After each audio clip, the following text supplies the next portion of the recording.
Welcome to attend the live webcast of CK Hutchison 2024 Interim Results presentation. Today, our speakers are Mr. Victor Lee, our chairman who will join us later, Mr. Francis, our Group Co-Managing Director and Group Finance Director, and Mr. Dominic Lai, Group Co-Managing Director of CK Hutchison and Chairman of A.S. Watson Group. During the presentation, please feel free to put down your question in the chat box.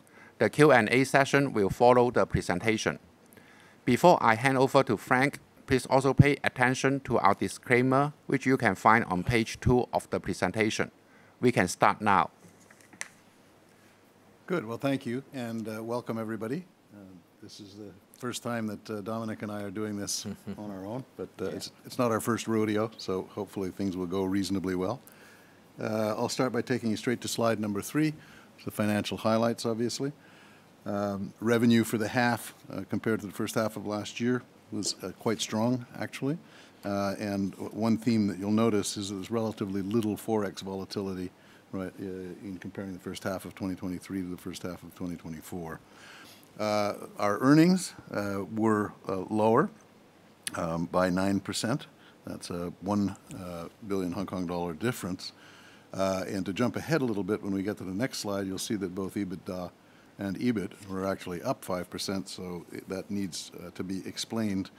And the explanation is quite simply an unusual swing in the amount of taxes that we accounted for in 2024, or more correctly, that we didn't account for in 2023.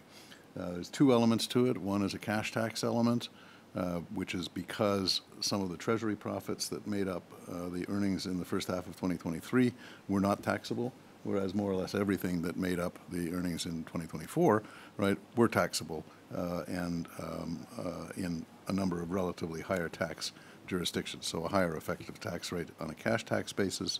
And then there was another anomaly in that we had set up a deferred tax asset in the first half last year, whereas this year we have a more normalized deferred tax liability profile going into our earnings. And so when you put all of that together, right, the tax swing was almost 2 billion Hong Kong dollars in and of itself, and that accounts for the discrepancy in the profile between net earnings, right, and EBITDA and EBIT. EPS obviously down by the same 9%, and the dividend per share driven by maintaining the same payout ratio as we did for the first half of 2023, so adjusting really just in accordance with the earnings decline to 0.688 Hong Kong dollars per share. If we go to the next slide, on slide 4, as I mentioned, EBITDA is up about 5%. That's by 2.3 billion Hong Kong dollars. EBIT is up by 5% as well, which is 1.4 billion Hong Kong dollars. And I've explained how you get from there down to the net earnings reduction of 9%. Operating free cash flow was $600 million lower, which is a relatively small amount for this size of company than in the first half of 2023. That's basically, we'll get to it on a detailed slide, but it's slightly higher EBITDA, CapEx slightly lower, but investments higher, including, most importantly, the investment in Phoenix Energy by CKI that came into the first half.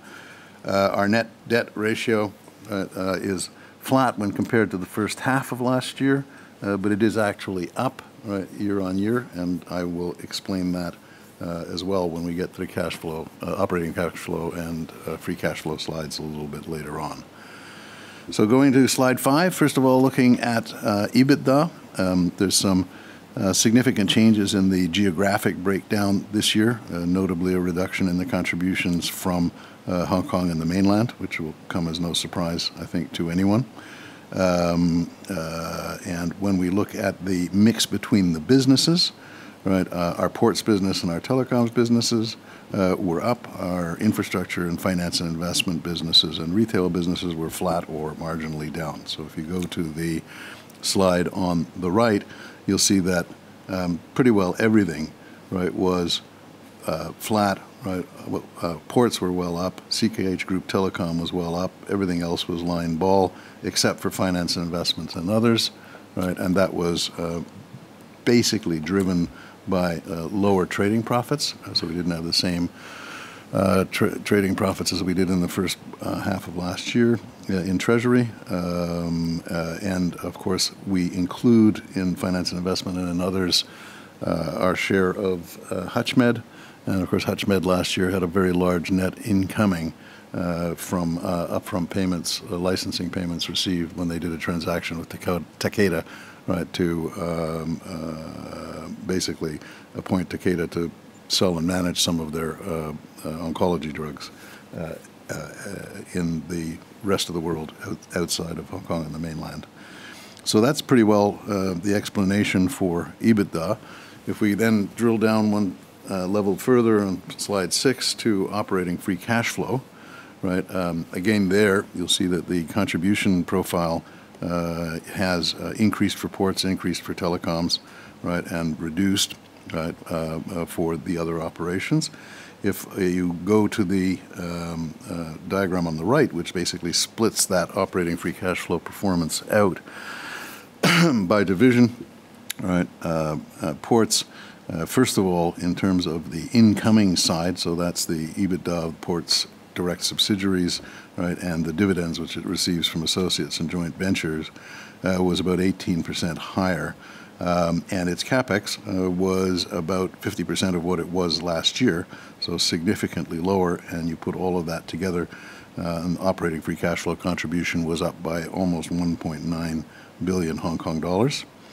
Retail's operating free cash flow profile was down by about $1 billion. That's a slight reduction, right, in cash in, married up with a slightly higher spending profile, and Dominic will spend a lot of time explaining what's going on, right, with the retail division a little bit later on. Infra, right, from a operating free cash flow point of view, was slightly down year on year, even though earnings were up, which we'll get to on the infrastructure slides. CKH Group Telecom was significantly up, and that's basically because the cash coming in was up 17%. Right? CapEx was lower, and but having said all of that, it's still, as you can see from the shape of the bars, by far our most capital-intensive sector. But nevertheless, the improvement in operating free cash flow from CKH Group Telecom was 1.8 billion Hong Kong dollars. And then lastly, finance and investments, which I've already referred to, operating free cash flow was down $1.4 billion compared to the first half of last year, and that was essentially due to the shortfall in trading profits, half on half, and the Takeda upfront payments that I just referred to earlier on. Now, if we go one slide further and drill down a little bit more onto slide 7, right, our free cash flow, right, was actually up year on year at 8.9 billion, so that's up 17%.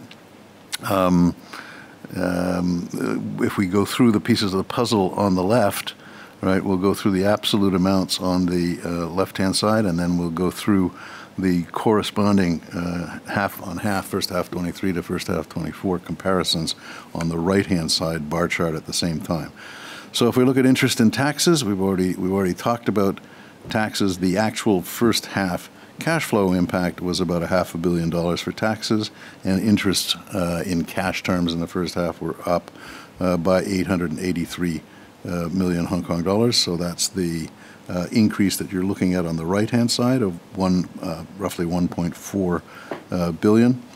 Having said that, operating free cash flow includes, right, the interest income, and that was up by about $500 million. So net, the changes in the rates environment, right, really cost us relatively little in terms of the net interest burden, right, as a whole. If we then look at the second item, which is working capital changes, at a negative 5.3 billion and a year-on-year swing, right, of a positive, right, 1.7 billion.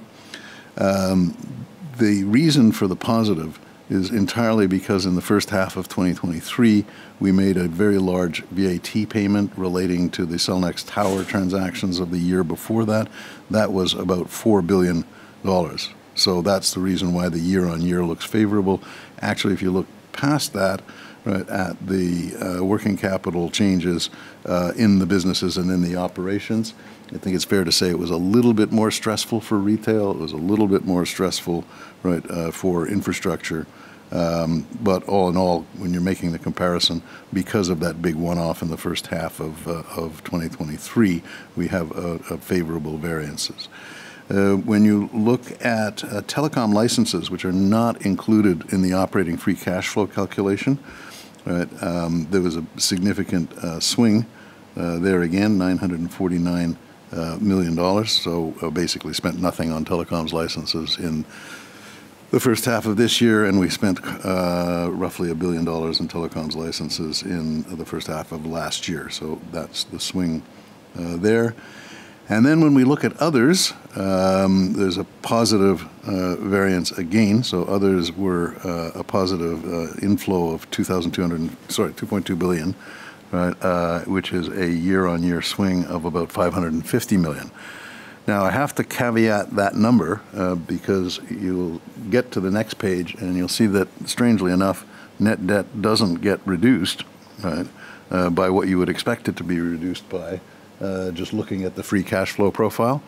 And the reason for that is that we sold a fair number of shares, actually Cellnex shares, right, during the first half. That accounted for about 3 billion of Hong Kong dollars worth of the cash flow inflow. And when that obviously comes into free cash flow because you're selling securities and you're getting cash. When you look at net debt, right, the net number includes cash and marketable securities. So actually the net debt, right, doesn't change, even though the free cash flow impact, right, is, you know, shares have been converted into cash, so you've got the cash.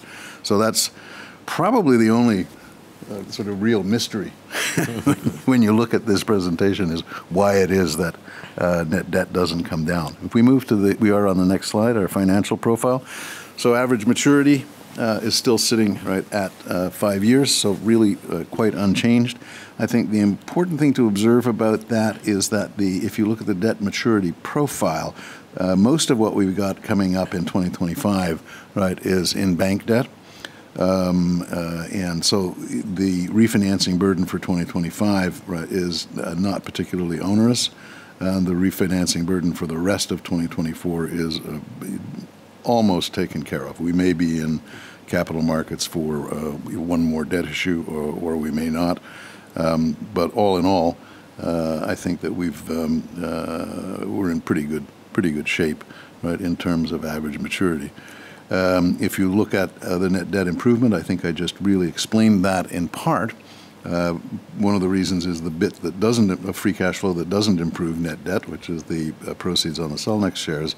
But we also redeemed €500 million perpetual, which was becoming quite expensive going forward.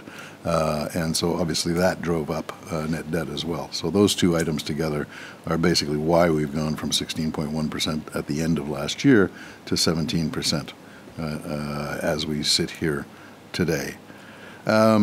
The liquidity component, right, of the net debt calculation remains very, very solid. That's 143.1 billion, and you know, on the cash portion that's managed by the treasury operations, we're making about a 5%, right, all-in return, and only 3% of this portfolio is in equities now, largely, of course, because of the sale of the Cellnex shares.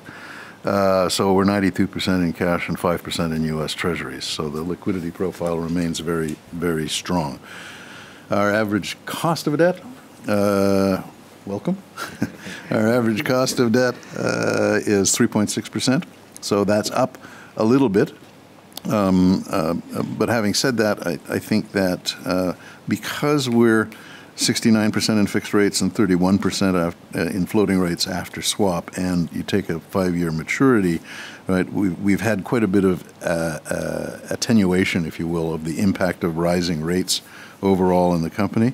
And if indeed the market prognosticators are correct, then there's a an expected 25 basis point decrease in U.S. rates in September and 100 basis points by the end of the year. If that was correct, then obviously we would be in a very good position, right, to take advantage of that in terms of our overall cost of capital. With that, I'm going to pass over to my colleague Dominic to explain what happened in ports. A very good story. Okay, well, thank you, Frank. So let's go in the individual business in more detail. First, to turn to slide number 9, ports and related services. The ports division actually has a solid first half, primarily driven by A, strong domestic consumption, B, inventory replenishment caused by anticipated rising consumer demand, and C, supply chain relocations as trade tension and geopolitical risk escalated, which in particular benefit ports in Asia and Latin America. If you look at the slide, throughput for the first half increased 7% year-on-year to 42.3 million TEUs, with increases across the board in all subdivisions. Correspondingly, on EBITDA increased 22% in both reported and local currencies to $7.938 billion. Now let's move to the EBITDA waterfall chart below, which shows the year-on-year EBITDA change of each subdivision. First, starting from an EBITDA base of $6.509 billion in the first half of last year, we see across the board EBITDA increases. First, for HPH Trust, which represents mainly our Kuching Port in Hong Kong and Yantian Port in Shenzhen, the EBITDA increased $20 million or 3%. Next, for mainland China and other Hong Kong, which mainly represents our port in Shanghai and other port and logistics services in Hong Kong, the EBITDA increased 38 million or 12%. For Europe, which consists mainly our UK, Barcelona, Spain, and Rotterdam, Netherlands ports, the EBITDA grew 15% or 245 million, a good growth. Next, for Asia, Australia, and others, with others include Mexico, Pakistan, Middle East, Thailand, and Panama, the combined EBITDA has a robust growth of 34% or $1.1 billion. At the same time, the corporate and other port-related services also has a modest EBITDA growth of 8% or 52 million. So therefore, in total, we see a very healthy EBITDA growth of 22%, bringing the first half underlying EBITDA to 7.97 billion Hong Kong dollars. We had a relatively small foreign exchange translation impact at 32 million, so the reported EBITDA for the first half is 7.938 billion, as indicated on the slide. As for the outlook, we expect demand to remain positive, but to slow down a bit in Q4, as shippers made front-loading orders in advance for holiday seasons. Overall, we expect moderate volume growth for this year, particularly in Asia, Europe, and Latin America, due to economic recovery and supply chain relocations. And lastly, for your information, the expansion at the Ensenada port in Mexico is expected to be completed by the end of this year, thus bringing the total number of berths from the current 293 to 295. Now let's move to another business, retail, on slide 10. The retail division has a rather challenging first half. The major challenge lies in the non-ASEAN Asian region, predominantly in Hong Kong and China. The other operations actually have performed pretty well, with double-digit increases in both EBITDA and EBIT, which I'll show you in a minute. First, on store number, the division continues to carry out our store expansion program, whereby we have opened 346 new stores while closing 289 non-performing stores. So as a result, our store number stood at 16,548 at the end of June, representing a 2% store number growth over last year. The portfolio split, on the stores is 50-50 between Asia and Europe. Now on EBITDA. EBITDA for the first half is 7.089 billion, flat versus same period of last year in reported currency, or a small 2% increase in local currencies. The EBITDA split is 28% from Asia and 72% from Europe. Now let's move again to the EBITDA waterfall chart below, which shows the year-on-year EBITDA change of each subdivision. First, on Health and Beauty China, this subdivision is under tremendous pressure as a result of a soft economy and subdued consumer spending. Against a backdrop of comparable sales decline of 19%, EBITDA decreased by 65% or $489 million to a reported EBITDA of $250 million. EBIT, is break-even. So this is Health and Beauty China, very challenging. Next, for Health and Beauty Asia, EBITDA increased 11%, primarily driven by steady sales growth from major markets in the ASEAN region, namely Philippines, Thailand, and Malaysia. The next column is Western Europe. For Health and Beauty Western Europe, with strong growth in comparable store sales, primarily in the UK, Germany, and the Benelux country, EBITDA grew $538 million or 17%. For Health and Beauty Eastern Europe, we saw good trading performance in Rossmann, Poland, as well as the Drogas business in Latvia, which together more than offset the drop in Ukraine, resulting in a net EBITDA increase of $156 million or 14%.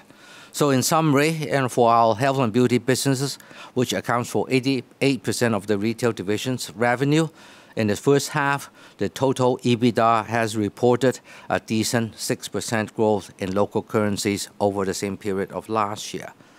Lastly, when you see the slide, for other retail, which mainly comprises our supermarket and electrical retail business in Hong Kong, as well as our manufacturing division, the combined EBITDA registered a decrease of $273 million.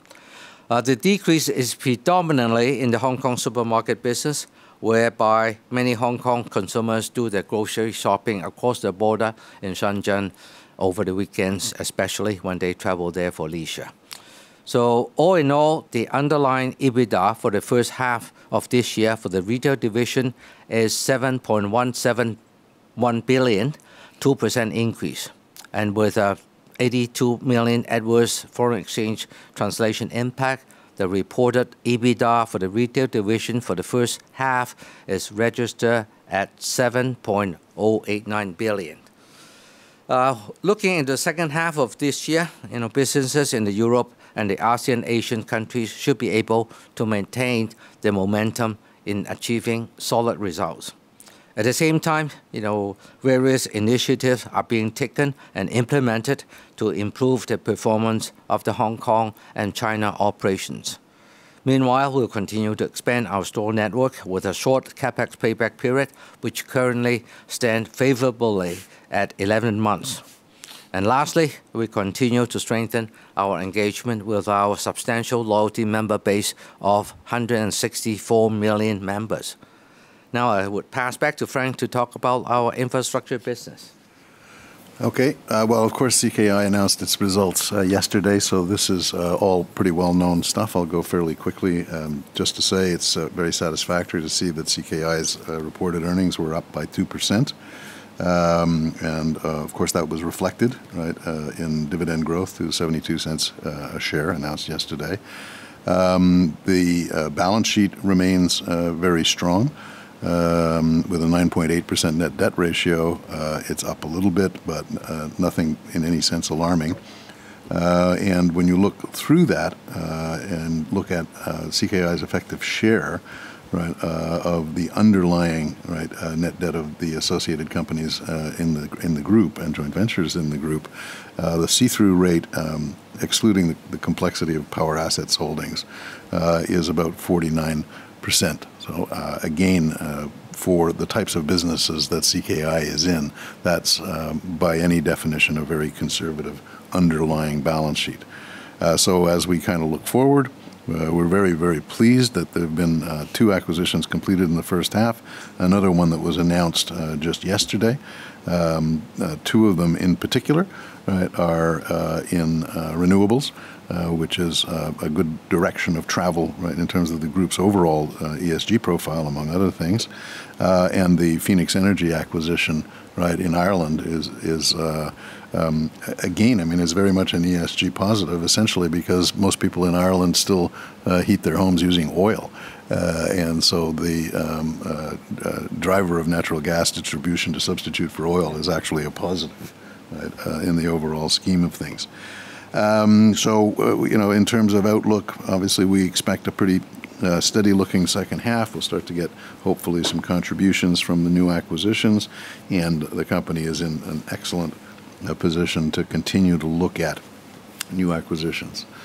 Moving on to slide 12, right, and our telecoms business. This is looking first just at the 3 group in Europe. Really a good direction of travel and very good to see, with revenue up by 1.2 billion, which is 3%, right, and EBITDA up by 800 million, which is 8%. And it's nice, real stuff. Basically, what happened was that margin, right, improved by 3%, by 836 million. Inflationary cost pressures, right, subtracted about 15 million, but OPEX was reduced, right? So you get that 800 million, roughly, EBITDA improvement, right, coming through, which is really very good to see. If you look to the chart on the bottom right, you see right away that it's distributed all across the board, with the bulk of the improvement coming in the UK, but significant improvements coming out of Sweden, Denmark, Austria, and Ireland. And despite the fact that its active customer numbers were down slightly during the year, Italy still, right, reported an EBITDA increase, right, in the year, as you can see, of 15 million Hong Kong dollars. What's happening here is that the margin profile of all of the businesses is improving significantly. So from the full year of 2023, where Italy had a 34% margin, in the first half of 2024, right, it had an EBITDA margin of closer to 37%. So good improvement there. For the group as a whole, right, margin has continued to lift since the first half of last year. We're up overall by 2 percentage points to an average 32% EBITDA margin. What that's doing for us is a couple of really good things. If we go to slide 13, right, the only thing that I would draw your attention to here, right, is in the box towards the bottom, right, if you look at comparable DNA less CapEx, right, we've crossed a milestone, which is that for the 3 Group Europe as a whole, right, we spend less in CapEx, right, than our depreciation. So CapEx is in the envelope, right, of depreciation, which is somewhere where we've been trying to get it to for a very, very long time. And of course, you know, the 3 Group as a whole has been EBITDA minus CapEx positive for quite a long time. But again, the favorable EBITDA performance against a relatively flat CapEx performance basically means that for this year, right, it was significantly more positive. A lot of that actually being driven, right, out of the profile, right, in Italy. So I think that's pretty well all that I have to say, right, about telecoms for now. There will be a CK Hutchison Group Telecom call later on that anybody who's more interested in the details in this area can feel free to join. And I'll go straight to slide 14.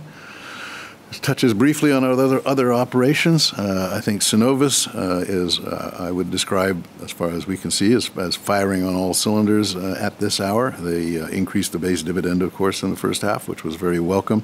But more importantly, in July, they met and exceeded their target net debt threshold, which basically puts them into a regimen where they will be distributing excess free cash flow, right, by way of shareholder returns, either in the form of buybacks or increased dividends, right, from this point going forward, which is good news for shareholders like us from a cash flow point of view. And also Cenovus is now producing over 800,000 barrels a day, which puts us as one of the major oil companies in Canada and North America.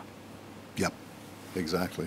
And from a balance sheet point of view, obviously with very, very low net debt, they're in upgrade territory with S&P, and they're in positive outlook territory with Moody's. So really very good there.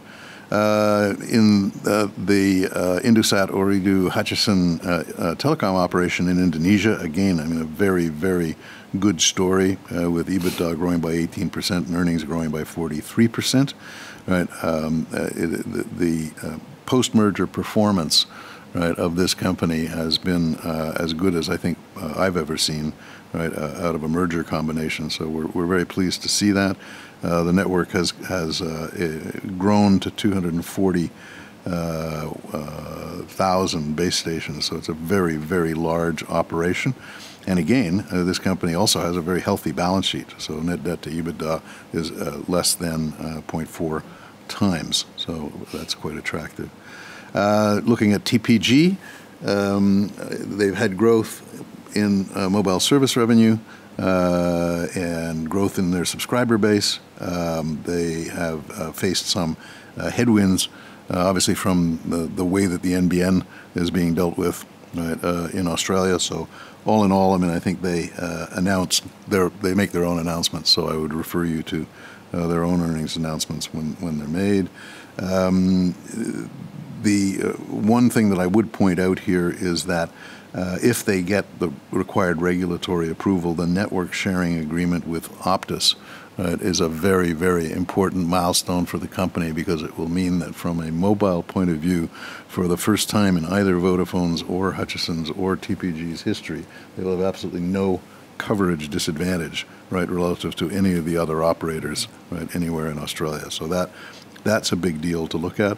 Lastly, on HUTCHMED, obviously the results were below last year's, but that's only because last year included the very significant upfront proceeds from the Takeda transaction that I mentioned earlier on. What's really encouraging here is the sales of oncology drugs, and as you can see, oncology products revenue grew by 59%, right, compared to the first half of last year. That's almost $50 million, right, US dollars of incremental revenue. So this company is starting to be a revenue and cash flow driven, right, biopharm, which is a very good stage of development, right, to get to contribute to our bottom line. Exactly, exactly. And very briefly on the next slide, right, in terms of sustainability highlights, I won't dwell on it because they're self-explanatory. Just to say that we had a rather mysterious one-notch downgrade from MSCI in July, just recently, which had to do with some very odd things that they picked up on in UK newspaper reporting. So we're talking to them about that. As far as everything else goes, right, the ratings remain steady and good. Right, our group commitments, right, Scope 1 and 2 emissions, right, have been announced, right, and are on track. We think we've reduced about 10% in both Scope 1 and Scope 2 emissions, right, from the 2020 baseline that we set. We are very busy anticipating and dealing with the developing regulatory environment and governmental environment here, particularly the CSRD requirements in Europe. We've got to make sure, A, that we understand them, and B, that we're equipped, right, to comply with them in timely manner. And the only other development of note is that we issued, out of a $2 billion bond issue that we did in April, $1 billion of that was a green bond, right, that included eligible projects in renewables and clean transportation and energy efficiency, circular economy, et cetera, under our sustainable finance framework, right, which is, of course, audited for purposes of the green bond status. And on the right-hand side, I guess the thing that I would point to, again, is obviously the increase in renewable and other clean energy generation that's coming from CKI's acquisitions, which has the added benefit of improving the group's overall ESG profile. And then some very, very interesting stuff, which we may talk about a bit more in the CKH Group Telecoms meetings or briefings, and that's in energy efficient. Ireland, right, has basically achieved a 50% power reduction just by changing the way that their networks are managed. And the UK, this is a really interesting update, reduced cooling requirements, right, by 12.5%, cooling costs by 12.5%, just using AI-enabled technology, right, to optimize, right, the way that they use cooling, right, in their data centers and so on. So I will stop there, and that takes us to Q&A. Yep. Thank you very much. We will now begin the Q&A session. Once again, please feel free to put down your question in the chat box, which is at the lower right-hand side of your screen. The first question is as follows. Is share buyback still a possibility, or will the company consider this only when the share price decreases further? We remain very open-minded about conducting share buyback, and we believe the current share price is attractive on a fundamental basis. The only reason we decided not to execute buybacks in the first half of 2024 is to preserve a conservative financial profile in these uncertain times. Thank you. Thank you, Chairman. The second question is about Ports Division. Can you elaborate on the strong performance of ports, and should similar growth be expected in the second half? Dominic? Okay, well, thank you, Chairman. Well, what we see is that the improving trend in the second half of last year actually has continued into this year. Major ports such as Mexico, Pakistan, UK, Yantian, and Panama were all growing at double-digit rates. We were also able to secure new services visiting our ports. Storage income, which accounts for about 9% of the port's revenue, was also benefited from some port congestions and increased by 4% in the first half of this year. At the same time, there's also a trend that shippers are front-loading some of the cargoes to avoid congestions in some ports caused by the Red Sea situation. And we expect the Red Sea disruptions and port congestions to continue into the second half. Overall, volume growth is expected to remain strong in Q3, but there may be some softness in Q4 due to the front-loading by shippers that I just mentioned. Thank you. Thank you. The next question is as follows. Are you confident that CMA will approve the proposed Free UK Vodafone merger, UK merger upon Vodafone UK extending mobile network sharing with Virgin with VMO2 and agreeing to divest spectrum? It's never wise to be overconfident about regulatory approvals, but we certainly believe that in creating the third mobile network operator that we're creating, which will have the scale to compete with the other two big networks in the country, it should strengthen competition, right, in the UK mobile sector, and that should, right, be something that will be apparent, right, to regulators if we are successful in presenting the case. Obviously, we are continuing to engage with the CMA through the Phase 2 process, and we are hopeful that the CMA will recognize the transformative effect of the planned merger.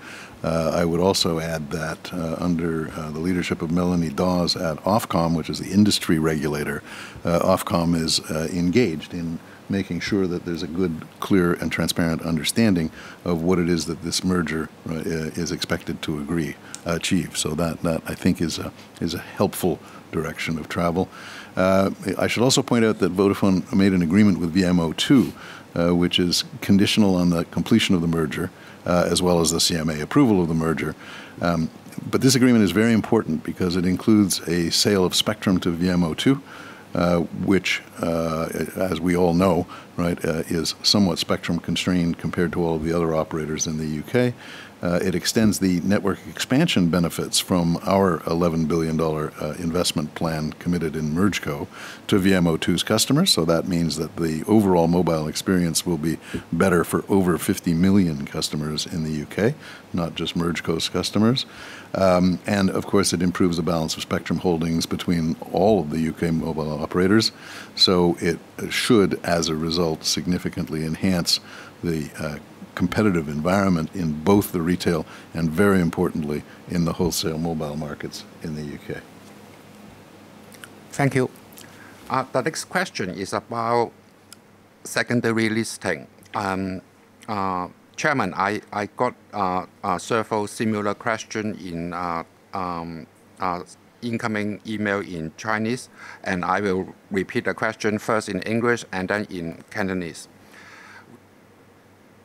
Will CKH and other member companies of CKH consider a secondary listing in London like CKI? 長江和記實業及其成員公司會否參照長江基建嘅做法，考慮於倫敦發行第二上市？冇，而家諗都未諗過。係啱啱先宣布咗長江基建，搞掂咗長江基建先講啦。In English, I haven't even thought about it. Absolutely no plans for the time being. Let us finish our job with CKI's second listing first. Yeah, thank you, Chairman. Thank you. Yeah. The next question. Congratulations on CKI acquiring 3 projects this year. Will CKI continue to look for acquisition opportunities coming up? We're very happy with CKI's recent acquisitions. They are all of good double-digit returns, probably even higher than projects acquired in earlier years. The CKI has now grown in scale rapidly. It has become a major infrastructure player on the global stage. It is now probably, I can say, one of the largest global infrastructure companies in the world in scale. Thank you. Maybe some numbers. As at the end of June, CKI had cash on hand of about 9 billion. Net debt to net capital ratio was 9.8, and look-through debt at an industrial low of about 48%. S&P credit rating is A/stable. So CKI's strong financials allow CKI to continue to explore new acquisitions. In addition, it has got strong strategic partners, CK Asset and Power Assets, both of which also have solid financials for new investments. Thank you. Thank you, Chairman. The next question. What is the financial performance of A.S. Watson? Okay. A.S. Watson's financial performance around the world is good, except what I just mentioned, except for the non-ASEAN Asian markets, i.e. Hong Kong, Taiwan, and mainland China. On mainland China, while the economy is a bit soft, as I said, consumer spending is subdued. But however, I dare not, and I repeat, I simply dare not to be bearish of the long-term China retail market. Because if you look at the economic statistics, China's GDP compound annual growth rate over the past 10 years is over 8%. So, what Dominic said just now is absolutely correct. While today business in China is tough today, we dare not bet against the long-term growth in the China retail market. 今日內地生意係辛苦啲嘅，但係我哋係唔敢太過睇淡中國嘅零售市場嘅。過去中國過去10年有咁輝煌嘅成績，大家係有目共睹嘅。唔該。Thank you. The next question. Your infrastructure and utility division has been performing well, and you have made a few more investments recently. will you be interested in infrastructure projects in Hong Kong? Indeed, this division has been very resilient in the past few years and has contributed well to the group. While we continue to search for attractive opportunities globally, we also have a keen eye on projects locally. We're pleased to enjoy double-digit IRRs in many of our overseas infrastructure businesses, and many have what I call good structural liquidity. This means that if a great opportunity comes our way in Hong Kong, we have the ability to raise capital internationally for deployment in Hong Kong. 如果香港有好嘅投資機會，我哋係好容易用國際嘅資產嚟籌集資金返嚟香港嘅。唔該。Thank you, Chairman. The next question. What is the outlook of the group's health and beauty sales in Europe and Asia in the second half? Okay, well, let me first comment on Asia. Comparable store sales growth in Asia, including ASEAN and non-ASEAN markets, was merely 0.3%, primarily due to strong growth in the ASEAN markets of 7.3%, partly offset by negative growth in the non-ASEAN market of 5.9%. So positive 7.3% and then negative 5.9% in the non-ASEAN markets. So for example, in the three major markets, in the ASEAN region, Malaysia, Thailand, and the Philippines, they continue to be robust with double-digit year-on-year EBIT growth in local currencies and also gaining market share at the same time. So these positive sales trends are expected to continue in the second half, with ASEAN markets continuing to offset any softness in non-ASEAN markets. Thank you. In Europe, of course, we talk about Europe. Comparable sales growth in Europe remained high at 6.6% in the first half, which is pretty decent. And healthy sales growth was supported by both volume and price growth. So it's not just by price, but by volume and price. So for example, in the Netherlands, Kruidvat remained the market leader and is able to even capture more volume from supermarkets. In the UK health and beauty market, Superdrug, our main brand, was able to increase its market share.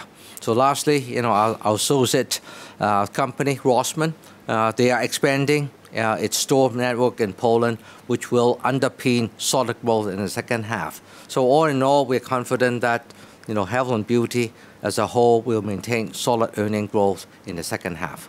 Thank you. Thank you, Dominic. The next question.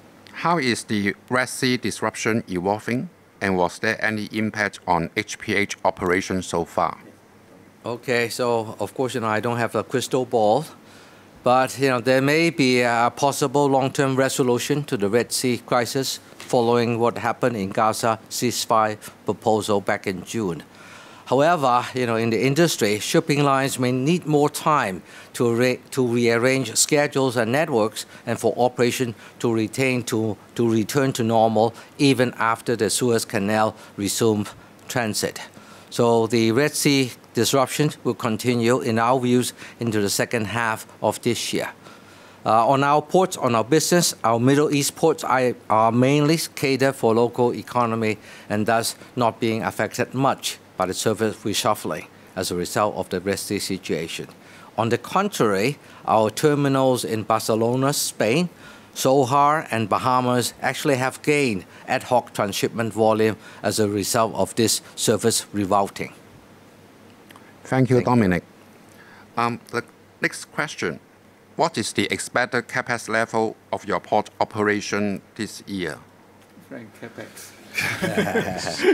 It will, as you saw in the first half, obviously, Ports CapEx was about half of what it was in the first half of last year. So it will definitely be lower in 2023, and the main reason for that is that we've completed the major expansion project, which is the container terminal at Abu Qir in Egypt. I think the division runs very, very tight spending controls on capital investments, on projects, on new investments. We are continuing to invest in the second half, so the second half will be a bit more CapEx intensive than the first half was, but that's because we're completing the second berth at Ensenada in Mexico. Mexico is, of course, all container terminal facilities are groaning in terms of capacity because there's been so much increase in traffic, right, in Mexico. Thailand has been doing very well for us, so we're spending some money completing expansions there. Barcelona we just mentioned, right, and of course at Rotterdam we are investing to bring the competitiveness of the port back up to scratch, particularly in terms of cost structure. So, you know, all of the spending that we're doing in the second half is really stuff which is essential, right, to maintaining our competitive position overall within the global ports sector. Thank you, Frank. The next question. Will there be any change of the company's strategy after the changes of the company's CEO positions earlier this year? There should not be any significant change of the company's strategy, as all three of us are not new to the group. CKHH will continue to manage our assets and businesses so as to achieve growth in their underlying value while preserving our solid financial position and maintaining our current investment grade rating.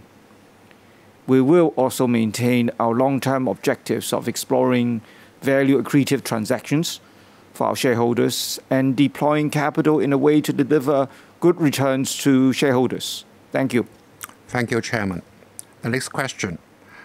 What's driving the improvement of Free UK earnings, and when do you expect it to be EBIT positive? Okay, well, basically the growth is actually being driven by what we would call the non-core customer base. So not the three brands traditional customer base per se, but growth in things like Smarty, in things like our business operations, right, and in a couple of other areas, things like bulk SMS and so on. So overall margin improvement, right, and that is more than offsetting the higher operating costs, right, that you get from an enlarged network, and of course the element of cost inflation that I mentioned earlier on. Part of that is in the UK and in people costs. We're forecasting an EBIT improvement, right, as we continue to benefit, right, from some accelerated depreciation that we took in 2023. I think the important thing to note, though, is that it's the only one of our operations that remains in a meaningful cash flow negative position, and it still has a significant amount of unrecovered, right, cash investment, right, remaining on the table, right, in the UK. So we have quite a ways to go. That, among other things, makes the merger, right, that we are looking at in the UK so important. We need it, right, to achieve the required scale, which can support the kinds of levels of investment that are required to create a competitively balanced mobile network infrastructure picture for the UK as a whole, whether you're looking at 5G or you're looking beyond 5G. Thank you, Frank. The next question is as follows. In terms of varied performance in different markets and increasing customer habits of shopping online, what is ASW's upcoming plan in terms of its physical store network in 2024? Okay, well, let me give you some numbers. A.S. Watson, we opened 346 stores in first half, as I mentioned, and we closed some with net addition of 57, a mild 2% growth in total number of stores comparing to last year.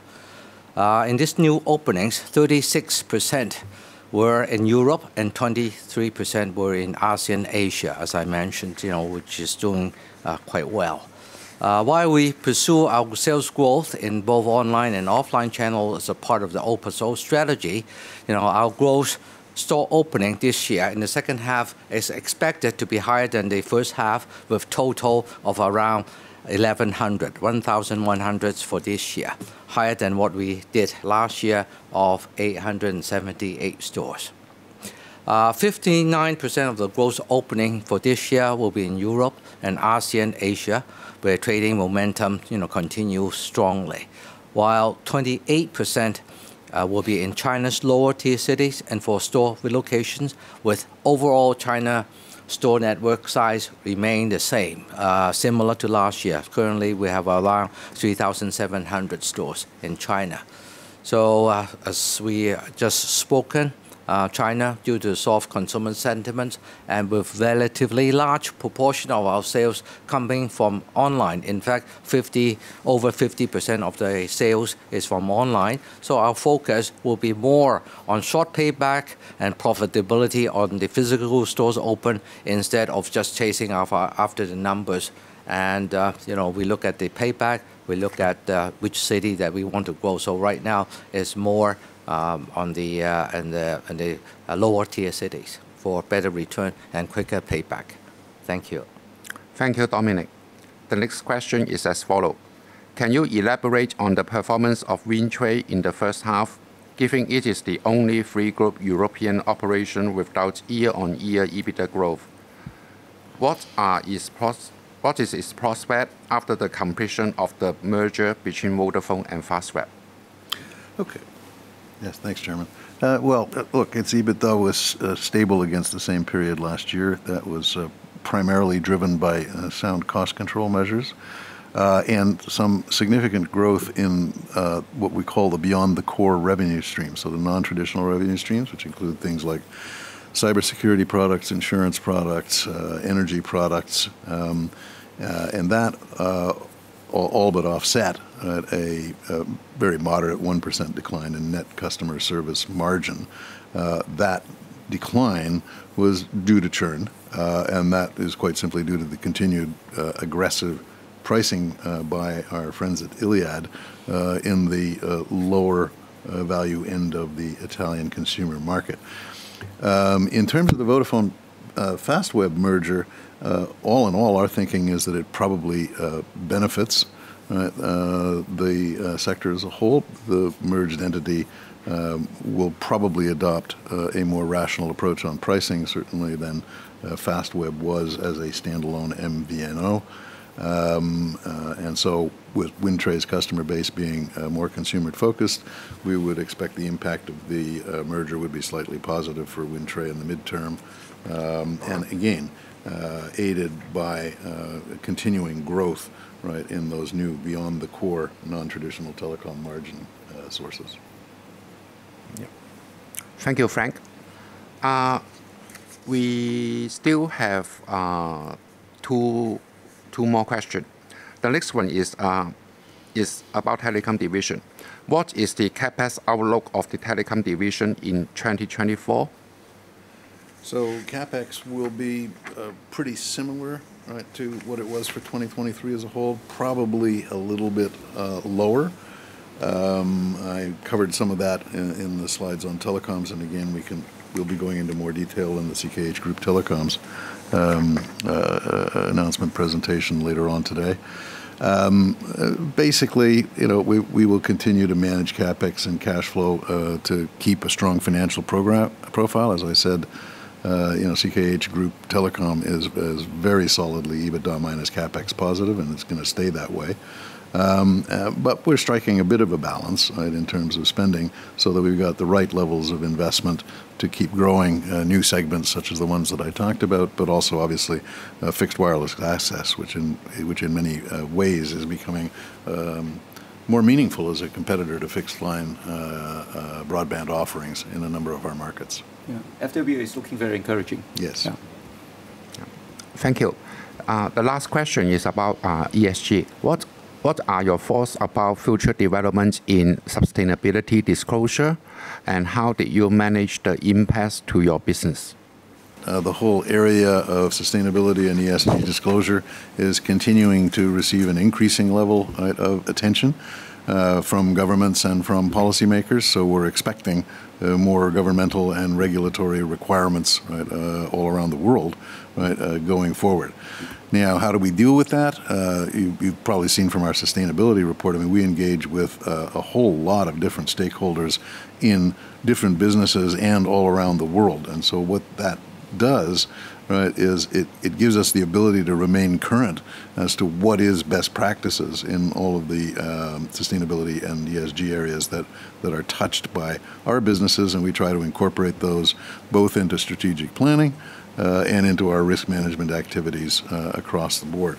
We also use outside consultants to make sure that we have correctly understood, anticipated, that we comply with emerging regulatory requirements. And I think I mentioned in the presentation, for example, with the new CSRD requirements coming up in the EU. Internally, we've spent some reasonable amount of money to upgrade and digitize our internal reporting capabilities.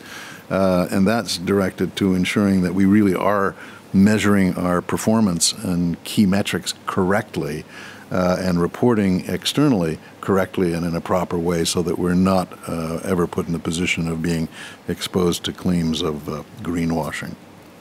Also, CKHH, including CKI, very often we're not looking at all these environmental initiatives not only as an obligation, but very often as a business initiative. So sometimes we can develop good businesses out of these initiatives that is quite profitable also for shareholders. Thank you. Thank you. As we have no further question at the moment, this concludes our webcast today. Thank you. Thank you. Thank you.